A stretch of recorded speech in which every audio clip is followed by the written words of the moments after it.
150 കോടി രൂപയുടെ കള്ളപ്പണം കടത്തിയെന്ന ആരോപണത്തിൽ പ്രതിപക്ഷ നേതാവിനെതിരെ കേസെടുക്കണമെന്ന ഹർജിയിൽ വിധി ഈ മാസം 18-ന്. തിരുവനന്തപുരം വിജിലൻസ് കോടതിയാണ് വിധി പറയാൻ മാറ്റിയത്. കേസെടുക്കുന്നതിൽ സർക്കാരിന്റെ മറുപടി വരാത്തതിനെ തുടർന്നാണ് നടപടി. അലമിൻ വിശദാംശങ്ങളുമായി. അലമിൻ, എന്തൊക്കെയാണ് കേസിൽ ഇനി നടപടിക്രമങ്ങളുള്ളത്? വിധിന്യായം എപ്പോഴാണ്? നികേഷ്, കഴിഞ്ഞ ദിവസവും ഈ കേസ് പരിഗണിച്ചപ്പോൾ ഹർജിക്കാരന് എന്തെങ്കിലും തരത്തിലോ കൂടുതൽ തെളിവുകൾ വി.ഡി. സതീശിനെതിരെ നൽകാനായിരുന്നില്ല. പി.വി. അൻവർ നിയമസഭയിൽ ഉന്നയിച്ച 150 കോടിയുടെ ആരോപണം, അതുമായി ബന്ധപ്പെട്ട് പത്രവാർത്തകളുടെ അടിസ്ഥാനത്തിലാണ് ഹർജിക്കാരൻ എ. ഹഫീസ കോടതിയെ സമീപിച്ചത്. അതിനപ്പുറത്തേക്ക് എന്തെങ്കിലും തെളിവുകൾ അദ്ദേഹത്തിന് ഹാജരാക്കാനായില്ല. വിജിലൻസും കോടതിയെ അറിയിച്ചത് ഈ ആരോപണങ്ങളിൽ കേസെടുക്കാനാകില്ല എന്നൊരു നിലപാടായിരുന്നു.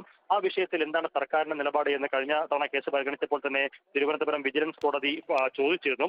ഇന്ന് മറുപടി നൽകണമെന്നുള്ളായിരുന്നു നിർദ്ദേശം. പക്ഷേ ഇന്നിപ്പോൾ മറുപടി നൽകുന്നതിന് പ്രോസിക്യൂഷൻ കൂടുതൽ സമയം ആവശ്യപ്പെട്ടിരിക്കുകയാണ്. അങ്ങനെ സർക്കാരിന്റെ മറുപടിക്ക് കൂടി കാത്തുകൊണ്ടാണ് വിധി പറയുന്നത് 18-ലേക്ക് മാറ്റിയത്. 18-ാം തീയതിക്ക് മുമ്പ് എന്തായാലും ഈ വിഷയത്തിൽ സർക്കാരിന്റെ ഒരു മറുപടി വിശദീകരണം നൽകണമെന്നുള്ളതാണ് തിരുവനന്തപുരം വിജിലൻസ് കോടതിയിലെ നിർദ്ദേശം. അതിനനുസരിച്ചായിരിക്കും 18-ന് ഈ ഹർജിയിൽ എന്ന് നടപടി സ്വീകരിക്കണമെന്നുള്ള കാര്യത്തിൽ കോടതി വിധി പറയുക. നികേഷ്, അലമീനാണ് വിശദാംശങ്ങൾ നൽകിയത്.